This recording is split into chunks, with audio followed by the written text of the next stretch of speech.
Imaginemos por un instante que la vida no es más que una inmensa fiesta de disfraces. Las luces son brillantes, la música es ensordecedora, y cada persona que encuentras lleva un rostro que no le pertenece, una careta pulcra, diseñada meticulosamente para inspirar admiración, envidia o al menos aceptación silenciosa. Esta máscara no está hecha de cartón, sino de expectativas sociales, de currículos impecables, de filtros digitales y de la negación constante de la duda interna. ¿La reconocemos? Es la máscara del éxito imperturbable, de la felicidad obligatoria, de la perfección inalcanzable. Vivimos en un mundo que no solo tolera el artificio, sino que lo premia con likes, ascensos y títulos. Aprendemos desde muy temprano que mostrar la fragilidad, el error no procesado o la angustia genuina es una debilidad, una falla en el sistema que debe ser corregida o, mejor aún, ocultada. Así, nos convertimos en arquitectos de fachadas, edificando identidades externas que son resistentes al juicio, pero que, internamente, nos dejan en ruinas. Invertimos nuestra energía vital no en construir nuestro ser, sino en sostener un disfraz pesado y agotador. Pero hay un momento, inevitable y silencioso, donde la música se apaga o la multitud se dispersa. Es en la quietud de la madrugada, cuando te enfrentas al reflejo que no miente, donde el peso de esa máscara se vuelve insoportable. Una fisura se abre y surge una pregunta que lo detiene todo. ¿Qué estoy defendiendo con tanto esfuerzo? ¿Soy realmente este personaje que he creado o estoy interpretando un guión escrito por el miedo? Esta grieta no es solo psicológica. Es la entrada a una profunda reflexión filosófica sobre nuestra existencia. Los pensadores existenciales, aquellos que se atrevieron a mirar la desolación del alma moderna, nos advirtieron sobre esta evasión. Jean-Paul Sartre lo llamó la mala fe, la forma en que el ser humano se autoengaña, negando su propia libertad radical y su responsabilidad de ser. Es el acto de escondernos de nosotros mismos, buscando refugio en roles predefinidos, diciéndonos, yo soy solamente mi profesión, yo soy solamente mis logros, yo soy solamente lo que mi familia espera de mí. Pero el yo auténtico, aquel que la vida interior clama por liberar, no es una suma de etiquetas, sino una corriente constante de elección y autodescubrimiento. Y mientras más nos aferramos a la máscara, más nos distanciamos de esa corriente, sintiendo un vacío que ni el consumo ni la validación externa logran llenar. Es el vacío de la autenticidad sacrificada. Estamos en esencia viviendo en la casa de un extraño, interpretando una obra que no resuena con la melodía secreta de nuestra propia alma. El propósito de nuestra conversación no es condenar el miedo social, sino iluminar el camino hacia una verdad más profunda. Es un llamado a la valentía de despojarse, capa por capa, de lo que no somos. Y la pregunta que debe resonar en el núcleo de nuestra conciencia, que nos obliga a detener la performance y mirar hacia adentro, es esta. ¿Cuánto tiempo más puede uno pagar el precio de fingir ser feliz, cuando lo que realmente se anhela es la paz de ser simplemente y sin adornos uno mismo? ¿Estamos condenados a vivir maquillados o existe un camino, aunque difícil y rocoso, para convertirnos en el yo que tememos y, a la vez, tanto ansiamos ser? El desafío de la autenticidad exige que naveguemos por aguas internas mucho más profundas que la mera sociología del disfraz. Implica confrontar lo que Carl Jung denominó la sombra. Este no es simplemente el lado oscuro, sino el conjunto de atributos, impulsos y deseos que la conciencia ha reprimido o juzgado como inaceptables para la persona exterior que hemos construido. La sombra, paradójicamente, contiene a menudo la energía más vital y creativa que hemos exiliado. Mientras la sociedad premia al personaje superficial, El alma solo crece al integrar esta materia rechazada. Construir la máscara social exige un gasto energético constante, una vigilancia implacable para que ningún rasgo indeseable asome a la superficie. Pensemos en un individuo que proyecta una imagen de serenidad absoluta. Es probable que haya relegado su rabia o su frustración legítima a un rincón oscuro de su psique. Al hacerlo, no elimina estas emociones. Simplemente las envía al exilio. El costo de esta represión se manifiesta en síntomas silenciosos: irritabilidad inexplicable, somatización física o, incluso peor, una incapacidad para establecer límites saludables, ya que el conflicto interno se convierte en miedo al conflicto externo. Además de la sombra, la autenticidad se ve obstaculizada por lo que Viktor Frankl identificó como el vacío existencial. Este vacío surge cuando la persona, al negarse a buscar su sentido individual y único, adopta acríticamente los valores que le son impuestos. Imaginen a alguien que persigue fanáticamente un estilo de vida de lujo simplemente porque la publicidad y su círculo social le dicen que eso es la plenitud. Al alcanzar esas metas vacías, el espejismo se disipa, dejando tras de sí un profundo desasosiego, una pregunta sin respuesta que flota en el aire acondicionado de su éxito. Si tengo todo esto, ¿por qué siento que no tengo nada? La autenticidad, por el contrario, implica la difícil labor de excavar nuestro propio sistema de significado, encontrando las respuestas a esa pregunta dentro de la propia responsabilidad de crear un propósito. Otro aspecto crucial, a menudo ignorado, es la proyección. Si uno niega en sí mismo la ambición, por ejemplo, comenzará a ver la ambición desmedida y negativa en cada colega que avanza. La proyección es el mecanismo psíquico por el cual echamos sobre el mundo exterior y sobre los demás aquellas cualidades que no hemos podido reconocer o aceptar en nuestra propia constitución. La vida se convierte entonces en un vasto espejo distorsionado, donde constantemente señalamos las fallas ajenas, sin darnos cuenta de que la crítica más feroz es, en realidad, un eco de nuestro autojuicio no resuelto. La autenticidad comienza con la retirada de estas proyecciones, dejar de usar a los otros como pantallas para nuestras propias carencias y atreverse a mirarlas de frente. La superación de estas trampas psíquicas, la sombra, el vacío y la proyección, requiere, según Schopenhauer, una profunda honestidad intelectual. Este filósofo sombrío sugirió que gran parte del sufrimiento humano proviene de la ilusión y de la negación de la realidad de la voluntad ciega. Ser auténtico para él significaba un reconocimiento claro, casi doloroso, de las fuerzas que realmente nos mueven, lejos del edulcorado cuento de hadas que preferiríamos creer. Significa aceptar que somos seres limitados, finitos, y que la búsqueda de una verdad cómoda es, en sí misma, una forma de mala fe.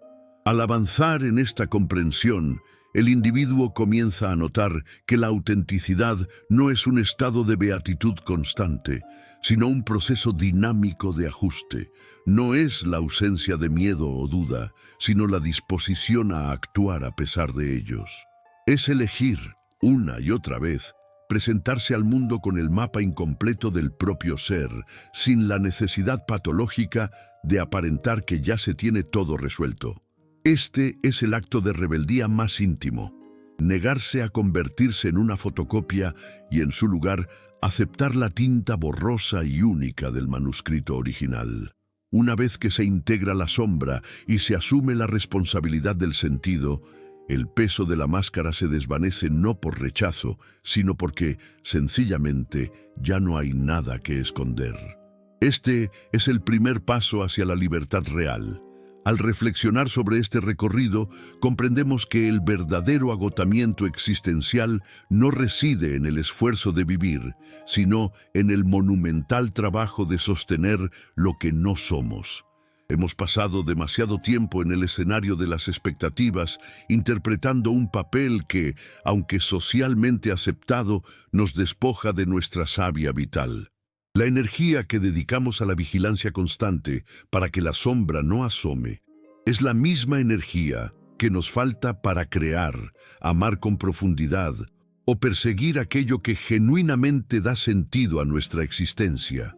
El gran giro del pensamiento existencial y la psicología profunda reside en hacernos ver que la libertad no es una puerta que se nos abre desde afuera, sino un espacio que se despeja desde adentro. Dejar de proyectar nuestras frustraciones y carencias sobre el mundo o sobre los demás es un acto de soberanía interna, es dejar de culpar al espejo por el reflejo. Al retirar esas proyecciones, el mundo deja de ser una galería de jueces y se convierte en un vasto campo de posibilidades, iluminado por la luz tenue pero firme de la autoconciencia. La autenticidad no es un regalo que se recibe, sino una elección que se renueva cada mañana. Es el reconocimiento de que la identidad no es una estatua ya cincelada, sino un río en constante flujo.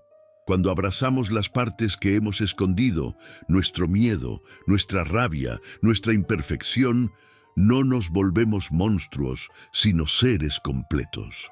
Esta integración transforma el vacío existencial. Donde antes había una ausencia de significado, ahora hay una fundación firme para construir. El sentido no se encuentra en el exterior, se genera a partir de la tensión entre lo que somos y lo que elegimos llegar a ser. Imaginemos que cada una de las negaciones que hemos sostenido es un fragmento de vidrio roto. Al juntar esos fragmentos y aceptarlos en su totalidad, formamos un caleidoscopio único. La imagen final es compleja, a veces disonante, pero irrepetiblemente nuestra. Esta aceptación es la base de la sabiduría de la madurez, la que nos permite por fin dejar de competir con fantasmas y empezar a vivir desde nuestra propia cadencia. El juicio del otro pierde su poder hipnótico, porque el individuo ha establecido su tribunal interno, basado en la honestidad brutal de su propia experiencia. Hemos tocado el umbral de una transición fundamental. Pasar de ser objetos manipulados por el deseo de aprobación a convertirnos en sujetos activos de nuestra propia existencia. Este cambio de paradigma requiere valor, pues la verdad, al principio, se siente más incómoda que la mentira bien empaquetada. La renuncia al disfraz no garantiza la felicidad superficial de la fiesta, garantiza algo mucho más profundo y duradero. La paz inquebrantable que proviene de habitar la propia piel sin excusas. En este punto del camino, la filosofía se convierte en práctica de vida. La comprensión intelectual debe cristalizar en acción consciente. Ya no se trata de entender las ideas de Sartre o Jung, sino de sentirlas vibrar en la médula de nuestras decisiones diarias. El verdadero desafío emerge ahora. ¿Cómo se traduce esta verdad interna en la rudeza del día a día? ¿Cómo se mantiene la integridad cuando el mundo exterior clama por el compromiso y la superficialidad? La senda que se abre ante nosotros exige una vigilancia diferente. No la vigilancia para ocultar, sino la vigilancia para discernir. Discernir entre el ruido de la multitud y la voz silenciosa de nuestro propósito. Discernir entre el confort de la rutina y la obligación de la evolución. Estamos a punto de enfrentar la última pregunta, la que no admite respuestas prestadas, sino únicamente la resonancia pura de la conciencia. Es momento de avanzar, dejando atrás el eco de las expectativas para encontrarnos, desnudos y presentes, en la inmensidad de nuestro ser. La confrontación final no es con el mundo, sino con la imagen más íntima que podemos soportar. El camino de regreso a uno mismo, el sendero de la autenticidad, se revela entonces no como una búsqueda de perfección, sino como un acto radical de reconciliación. reconciliación con nuestra propia historia, con las contradicciones que nos habitan y con la inmensa responsabilidad de ser el único artesano de nuestro significado. La máscara, ese disfraz social tan bien pulido, no se rompe con violencia, se disuelve por la falta de uso, por la decisión consciente de dejar de nutrir la fantasía de lo que deberíamos ser. Hemos llegado a entender que ser auténtico no es una cualidad exótica o un talento reservado a unos pocos. Es en esencia la valentía de presentarse al mundo sin armadura, sabiendo que la vulnerabilidad es la única puerta de entrada a la conexión real. Es permitirse el lujo de la imperfección, el derecho a cambiar de opinión, la libertad de no tener todas las respuestas. Cuando abrazamos la totalidad de nuestra sombra, esta deja de ser una fuerza destructiva en el sótano de la psique y se convierte en una fuente de energía creativa. La integración de lo reprimido nos hace complejos, profundos y, sobre todo, irrevocablemente humanos. El mundo exterior seguirá premiando las fachadas. Las redes sociales persistirán en la glorificación de lo superficial y lo instantáneo. Pero el filósofo que hemos despertado dentro de nosotros ya no se distrae con ese ruido. Ha comprendido que la verdadera moneda de cambio no es la aprobación externa, sino la paz interna, la cualidad innegociable de vivir en consonancia con la propia voz. Ya no luchamos contra el mundo por validación, luchamos por ser libres de la necesidad de esa validación. Esta es la lección final del existencialismo y de la introspección profunda. La libertad y el significado se construyen en el mismo lugar donde se encuentra la angustia, en la encrucijada de la elección personal. Cada decisión de hablar desde el corazón, de actuar conforme a un valor interno, de aceptar una emoción difícil sin reprimirla, es un ladrillo que edifica el templo de la autenticidad. Es un proceso continuo, una danza diaria entre la verdad y el autoengaño. Ahora, la práctica real comienza. Ya no es suficiente la comprensión intelectual. El desafío es llevar esta verdad a la arena de la vida cotidiana, en la mesa de negociaciones, en la conversación honesta con un ser querido, en el silencio donde confrontamos nuestras dudas. La pregunta no es ¿quién soy yo para el mundo?, sino ¿quién elijo ser en este momento, sabiendo que soy el único responsable de mi propia existencia? Imaginemos, para concluir, no una máscara cayendo ruidosamente, sino una figura que se aleja lentamente de un espejo. Al principio, la figura está cubierta por ropajes pesados y ostentosos, pero a medida que se aleja, los ropajes se desvanecen, no por ser arrancados, sino porque pierden su peso, su significado. Lo que queda no es un vacío, sino la silueta luminosa y nítida de una persona. Esta persona no irradia un éxito estruendoso, sino una quietud poderosa. Sus hombros están relajados, su mirada es clara. Lleva consigo las cicatrices, no como marcas de vergüenza, sino como el mapa de su viaje. Y mientras camina hacia una luz abierta, el eco que deja no es el aplauso de una multitud, sino el murmullo sereno de una profunda aceptación. Y quizás, al final de todo este esfuerzo, descubramos una verdad sencilla y liberadora. La máscara nunca nos protegió de los demás, solo nos encarceló dentro de nosotros mismos. El mayor acto de valentía es, simplemente, respirar y ser. El coraje de ser quien realmente eres, sin adornos, es la única obra maestra que te pide la vida.